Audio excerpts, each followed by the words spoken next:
লন্ডনে একটা সেমিনার হবে, সেখানে সেমিনারে আলোচক হিসেবে বাংলাদেশ বাউল ও লোকশিল্পী সংস্থার পক্ষ থেকে আমি যাব। টপিক থাকবে লালন এবং ভবা। সবাই বলেন জয় ভবা, জয় লালন। এই দুটোকে নিয়েই মানে তাদেরকে পরিচিতি করাতে যাব, এমন সাহস আমার নেই। তবে ওই দুইটি কাঁধে থাকলে চলাফেরা করতে খুব সুবিধা হয়, খুব সুবিধা হয় কাঁধে থাকলে। আর কাঁধে না থাকলে যেখানে যাই সেখানে ধাক্কায় দেয় সবাই। একটা বৃহৎ শক্তি। হ্যাঁ,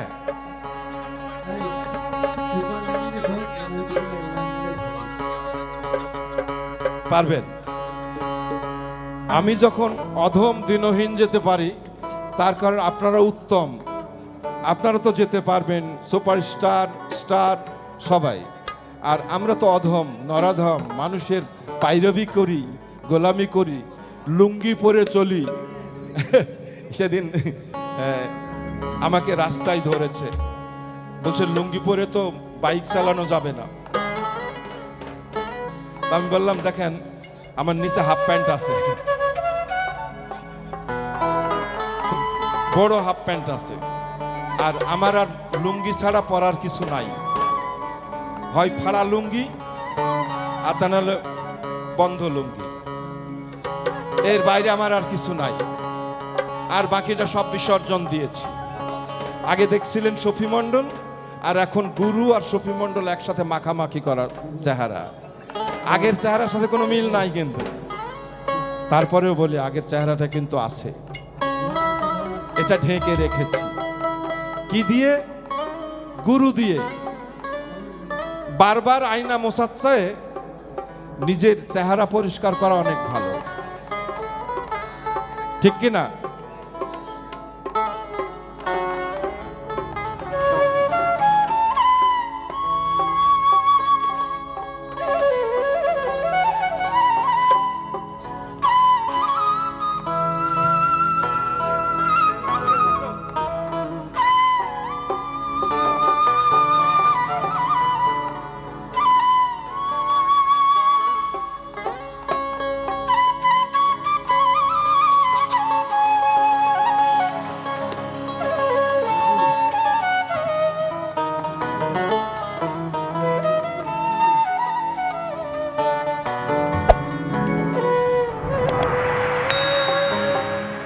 ধর্মযাজকরা ওরা খুব চতুর।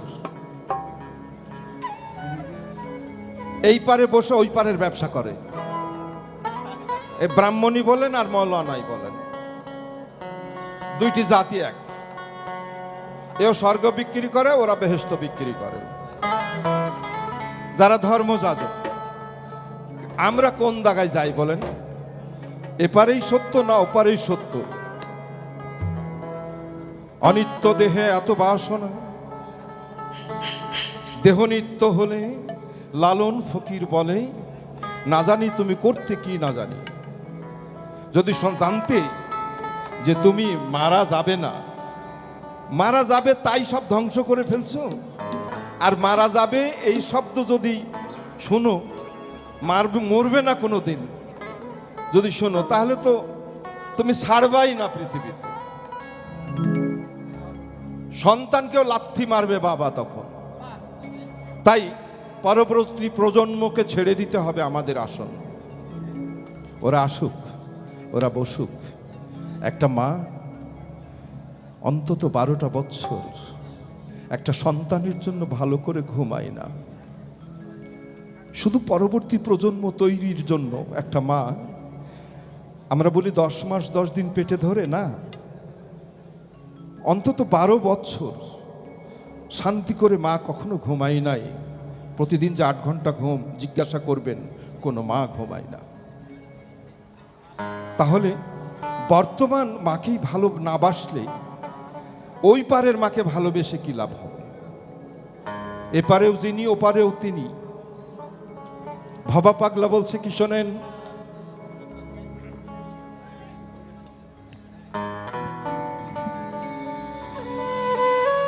আমি আস্তে আস্তে যাচ্ছি সেখানে। তুমি ভেবেছ কি মনে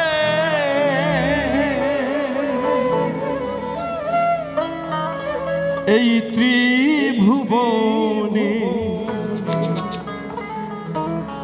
আস্তে করে সাউন্ড যে আছে তাকে বলছি, এই আমার মনিটরে ভয়েসটা একটু বাড়িয়ে রাখবেন, কারণ লোড নিলে আমি শুনতে পাই না। তুমি যাহা করে গেলে কেউ জানে না,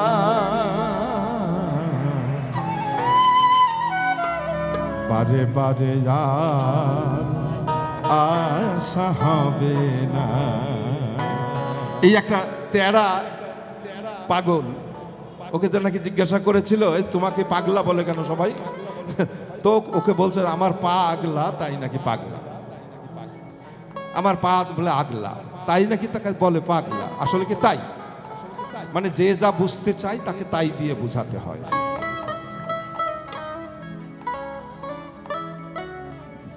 আল্লাহ বলছে তুমি মনে মনে যা ভাবো আমি তাও জানি, আমাকে বোঝানোর জন্য তোমার এত ভাষার দরকার নাই। তোমার কল্পনা এবং ভাবনা সঠিক করো, যেটার প্রতি আমি বিচার করব। ঠিক কিনা কথাটা? পরিকল্পনা ভালো করবেন সবাই। এমন মানব জনম আর হবে না, বারে বারে আর আশা হবে না তোমার, বারে বারে আর আশা হবে না। তুমি ভেবেছ কি মনে এই ত্রিভুবনে তুমি যাহা করে গেলে কেউ জানে না, বারে বারে আর আশা হবে না তোমার, বারে বারে আর আশা হবে না।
তোমার বিচার করিবে ওই বিধাতা,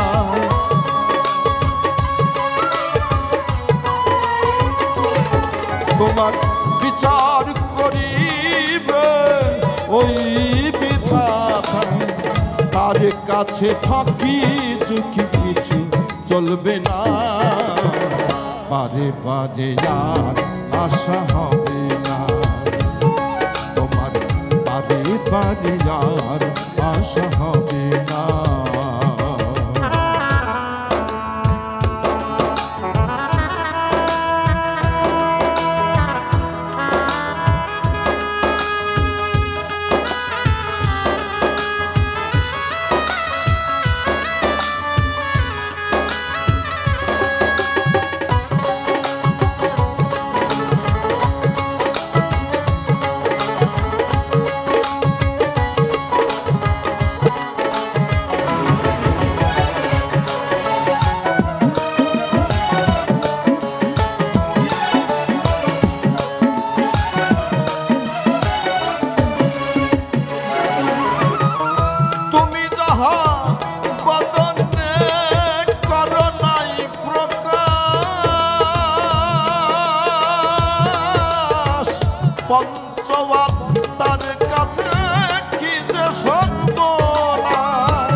সবাব তার কাছে কি যে সর্বনাশ জুড়িয়া রয়েছে হৃদয়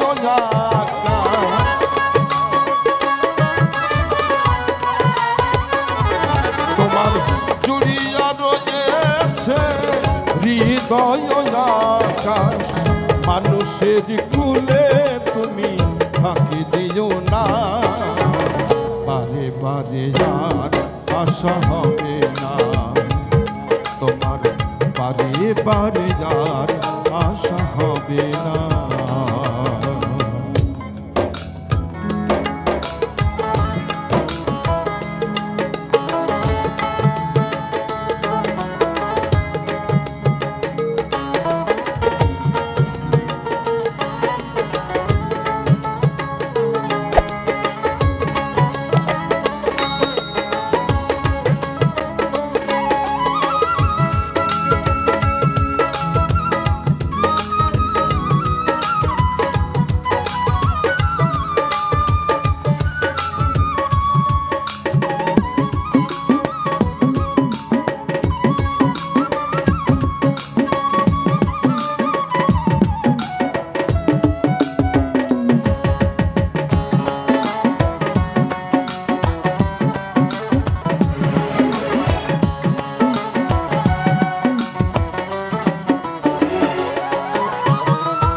পৃথিবীর সর্বস্তরের মানুষ যার যেখানে স্ব অবস্থান সে সেখান থেকে নিজেকে নির্দোষ প্রমাণ করতেই ব্যস্ত আর সবার কাছে ভালো হওয়ার চেষ্টা করে মানুষ তাই করে না সবার কাছে কিন্তু একবার কি ভেবেছো তুমি তোমার কাছে ভালো কিনা তুমি নিজের সাথে কতবার প্রতারণা করছো সারাদিন নিজেকে ফাঁকি দিচ্ছ এখান থেকে সাবধান হয়ে যাও আগে বলেছি যে আল্লাহ যা তুমি মনে মনে যা ভাবো আল্লাহ তাও জানে তাই সাবধানে চলো মন হও হুঁশিয়ার জীবন বেলা বয়ে যাই আসে অন্ধকার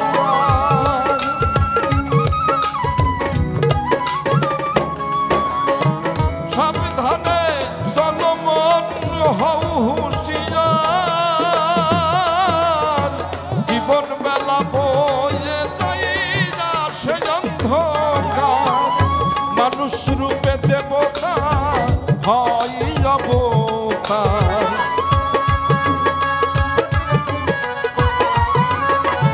আগের গানে বলেছিলাম না যে ভক্ত যদি হয় অপমান মানব রূপে আসেন ভগবান আল্লাহ যদি কখনো ধরাধামে আসে সে শুধু মানুষ রূপে আসবে কিন্তু আমরা আসলে আমার সামনে যদি এভাবে বসে থাকে আমি কি চিনতে পারবো তাকে মানে তাকে তো দেখি নাই তাই একটা ভক্তের আর্তনাদ থাকে সব সময় কি এ প্রভু তুমি যদি কখনো ধরাধামে আসো আমার ডাকে খুশি হয়ে যদি এই ধরাধামে তুমি আসো তবে তুমি আমার গুরু রূপে এসো তাহলে আমি তো আমার গুরুকে সব সময় ভজতেই থাকি এই হলো গুরু গুরু রূপ মানে কি একটা মহাশক্তি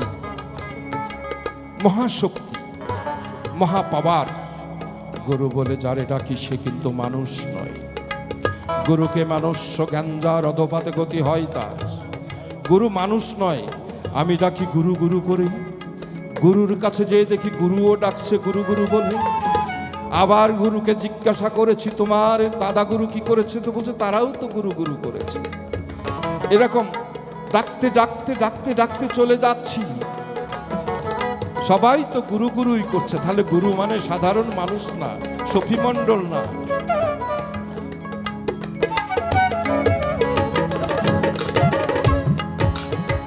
সাবধানে চলো মন হও হুঁশিয়ার জীবন বেলা বয়ে যাই আসে অন্ধকার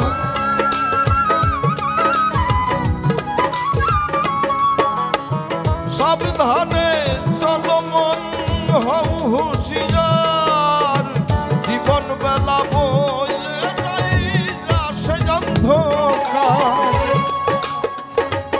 এবার মানুষ রূপে দেবতা হয় অবতার,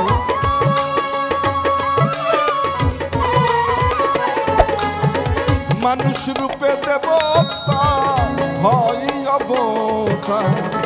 হবা কহে চোখ মেলে, হবা কহে, হবা কহে, হবা কহে কি, হবা কহে চোখ মেলে চেয়ে দেখো না, বারে বারে আর আশা হবে না তোমার, বারে বারে আর আশা হবে না। এমন মানব জন্মান হবে না, বারে বারে আর আশা হবে না তোমার, বারে বারে আর আশা হবে না।